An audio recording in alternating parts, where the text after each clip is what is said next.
ایک دن اللہ کے نبی کے پاس خبر آئی کہ آپ کا بیٹا بیمار ہے.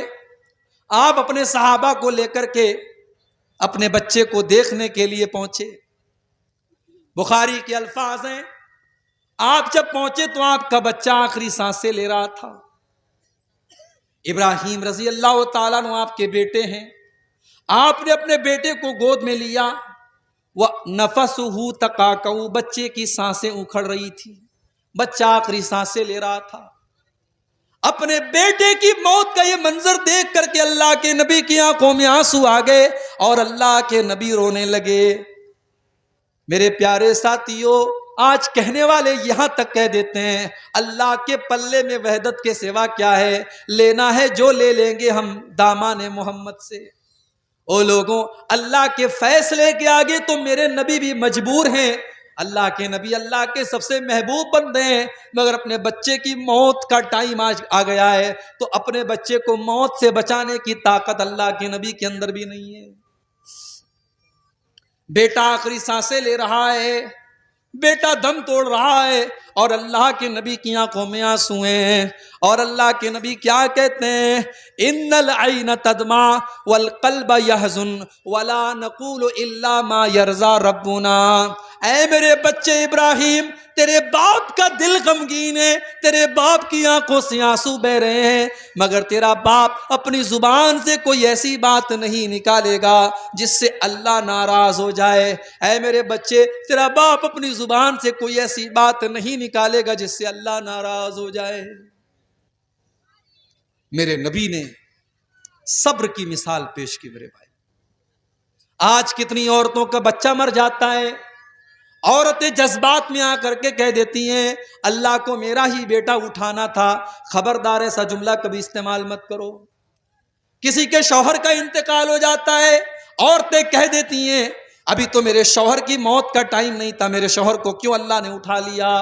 میری پیاری ماں بہنوں، میرے پیارے ساتھیوں، موت کا ٹائم جب آتا ہے تبھی موت آتی ہے، ایک سیکنڈ پہلے نہیں، ایک سیکنڈ بعد میں نہیں. اللہ کے نبی اپنے بچے کی موت کے اوپر رو رہے ہیں مگر زبان سے کوئی ایسی بات نہیں نکالتے جس سے اللہ ناراض ہو جائے. اور اگر آپ نے مرنے والے کا نام لے لے کر کے آپ نے رونا پیٹنا کیا تو مرنے والے کو تکلیف ہوگی. اللہ کے پیارے نبی فرماتے ہیں ان المیت یعذب ببکاء اہلہ، مرنے والا اپنے گھر والوں کے رونے کی وجہ سے اس کو عذاب دیا جاتا ہے. اگر رونے والے شریعت کے خلاف طریقے سے روتے پیٹتے ہیں تو اس کو عذاب دیا جاتا ہے مرنے والے. اور آگے بڑھیے، اللہ کے نبی کی آنکھوں میں آنسو کب آئے؟ آپ کی بیٹی زینب، ان کے گھر میں ایک بچہ تھا، بچے کے انتقال کا ٹائم آ گیا، بچے کی موت کا ٹائم آ گیا. حضرت زینب نے اللہ کے نبی کے پاس پیغام بھجوایا کہ آپ کے نواسے کا آخری ٹائم ہے، آپ جلدی سے چلے آئیے، اپنے نواسے کو دیکھ لیجیے.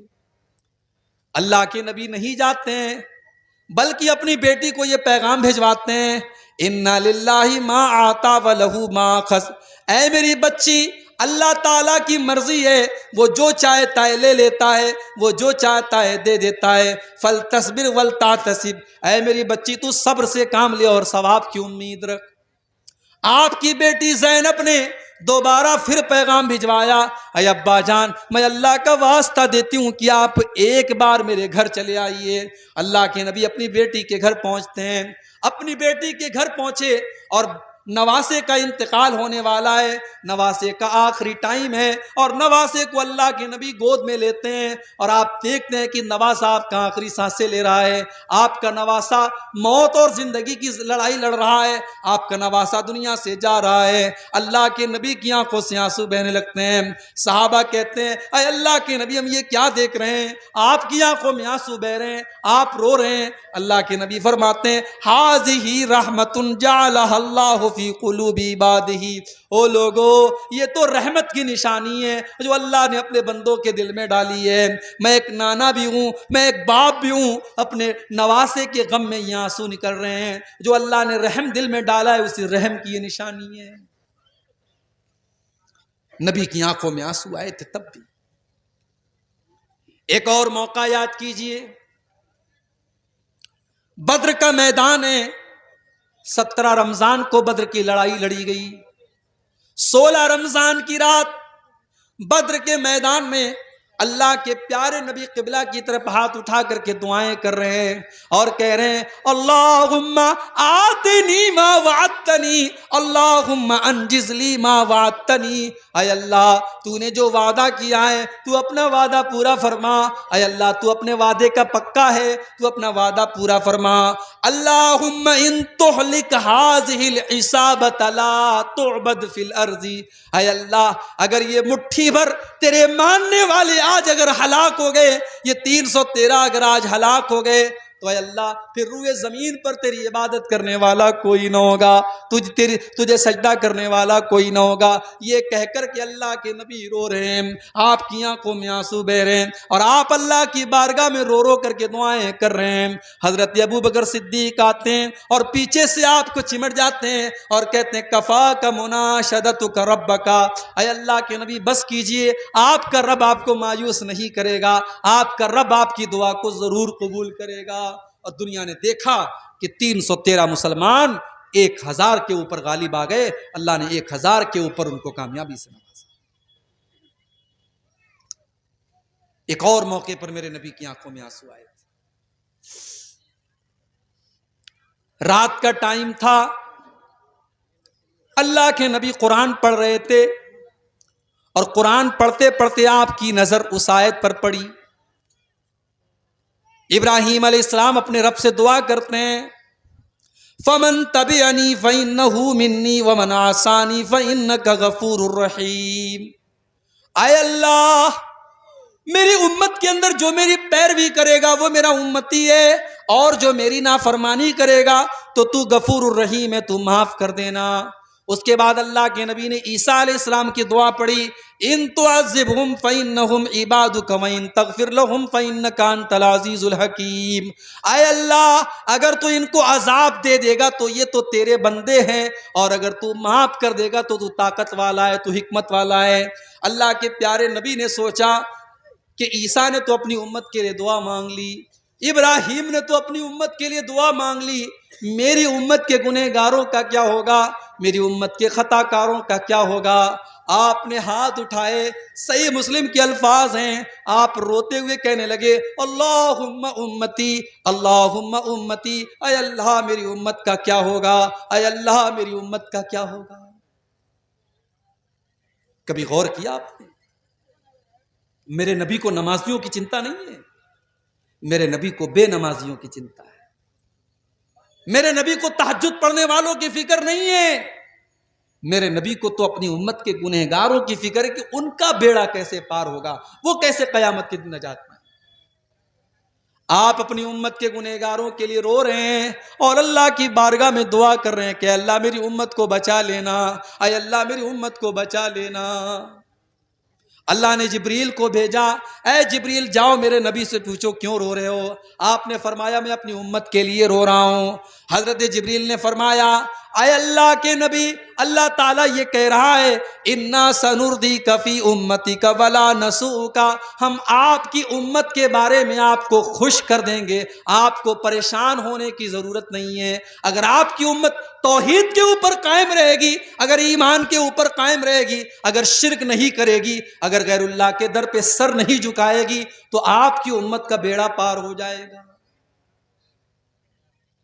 وہ نبی ہم سے کتنا پیار کرتے تھے میرے بھائی، سلام اس پر جو امت کے لیے راتوں کو روتا تھا، سلام اس پر جو فرش خاک پر جاڑے میں سوتا تھا، سلام اس پر کہ جس کے گھر میں چاندی تھی نہ سونا تھا، سلام اس پر کہ ٹوٹا بوریا جس کا بچھونا تھا، سلام اس پر کہ جس نے خون کے پیاسوں کو قبائیں دی، سلام اس پر کہ جس نے گالیاں سن کر دعائیں دی۔ میرے پیارے ساتھیوں، وہ نبی ہم سے اتنا پیار کرتے تھے کہ ہمارے لیے وہ راتوں کو رویا کرتے تھے۔ اس نبی سے ہم کتنا پیار کرتے نہیں کرتے؟ اگر ہم کرتے تو آج مسجدیں خالی نہ رہتی۔ وہ نبی تو نماز سے اتنا پیار کرتے تھے کہ آخری ٹائم بھی اس نبی نے نماز کو نہیں بھولا۔ سوموار کے دن آپ کا انتقال ہوتا ہے، سنیچر کے دن آپ کی طبیعت بہت خراب ہے، آپ بے چین ہیں، بے قرار ہیں، بار بار آپ چادر کو پھینک رہے ہیں۔ حبیبہ کہتی ہیں آپ کی زبان سے الفاظ نہیں نکل پا رہے تھے، میں نے کان لگایا، میں نے غور سے سنا کہ دیکھوں اللہ کے نبی کی زبان سے کیا نکل رہا ہے۔ آخری ٹائم اللہ کے نبی کہہ رہے تھے الصلاۃ وما ملکت ایمانکم، او لوگو نماز کی پابندی کرنا، نماز کا خیال کرنا، نماز کو نہیں چھوڑنا، نماز سے لاپرواہی مت کرنا۔ آخری دن بھی آپ کو نماز یاد تھی۔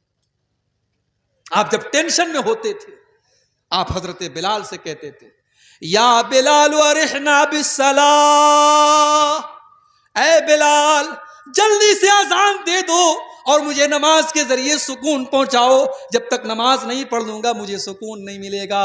او نبی سے محبت کا دعویٰ کرنے والو، او نبی پر جان چھڑکنے کا دعویٰ کرنے والو، تم ایک ٹائم کی نماز نہیں پڑھتے ہو اور دعویٰ کرتے ہو کہ ہم نبی کے لیے جان دے دیں گے۔ ارے جان بعد میں دینا، پہلے اپنی نیند تو قربان کر کے فجر کی نماز تو پڑھو، تم جان کیا دو گے؟ نماز نہیں پڑھتے کیوں صاحب؟ ارے مولوی صاحب دکان بھی تو چلانا ہے۔ ایک جگہ میں نے بڑی اچھی بات پڑھی تھی، ایک دکان کے باہر لکھا تھا کہ اپنے کام سے کہو کہ نماز کا ٹائم ہے، نماز سے مت کہو کہ مجھے کام ہے، نماز سے مت کہو کہ مجھے کام ہے، اپنے کام سے کہہ دو کہ میری نماز کا ٹائم ہے، میں تیرے لیے نماز کو نہیں چھوڑ سکتا۔ میرے نوجوان ساتھیوں، آپ نماز کی پابندی شروع کر دیجئے، میں اللہ کو گواہ بنا کر کے کہتا ہوں آپ کے کاروبار میں اور برکت ہوگی انشاءاللہ، آپ کے چہرے پر اور نور پیدا ہوگا، آپ کی زندگی میں اور برکت آئے گی۔ جس دکان کے لیے اور جس کاروبار کے لیے آپ نماز کو چھوڑ دیتے ہیں میرے بھائیوں، وہ نماز سے بڑھ کر کے نہیں ہے۔ اللہ نے اپنے نیک بندوں کی تعریف کرتے ہوئے فرمایا رجال اللہ تلہیہم تجارت ولا بیع عن ذکر اللہ واقام الصلاۃ، میرے نیک بندے کاروبار کی وجہ سے کبھی نماز نہیں چھوڑتے۔ میرے نبی کبھی بددعا نہیں کرتے تھے کسی کے اوپر، کبھی کسی کے اوپر جلدی بددعا نہیں کرتے تھے، مگر جب جان بوجھ کر کے کافروں سے لڑائی کی وجہ سے آپ کی عصر کی نماز قضا ہو گئی اور ان سے جنگ کرنے کی وجہ سے سورج ڈوب گیا اور عصر کی نماز آپ کی قضا ہو گئی، تو بخاری کے الفاظ ہیں آپ نے بددعا کرتے ہوئے فرمایا ملا اللہ بیوتہم وقبورہم نارا، اللہ ان کے گھروں کو اور ان کی قبروں کو جہنم کی آگ سے بھر دے، شغلونا عن الصلاۃ الوسطیٰ، ان کی وجہ سے ہماری عصر کی نماز قضا ہو گئی، ان کی وجہ سے ہماری عصر کی نماز چھوڑی۔ اتنی محبت تھی اللہ کے نبی کو نماز۔ سوموار کے دن آپ کا انتقال ہوتا ہے، فجر کی نماز مسجد کے اندر چل رہی ہے، ابو بکر صدیق نماز پڑھا رہے ہیں، صحابہ پیچھے نماز پڑھ رہے ہیں، اللہ کے پیارے نبی حجرہ عائشہ کا پردہ ہٹاتے ہیں، سامنے حضرت ابو بکر نماز پڑھا رہے ہیں اور سب لگی ہوئی ہے، صحابہ نماز پڑھ رہے ہیں، اللہ کے نبی مسکرانے لگتے ہیں، آپ کے چہرے پر مسکراہٹ آ جاتی ہے۔ اچھا جب میرے نبی مسکراتے تھے نا، ایسا لگتا تھا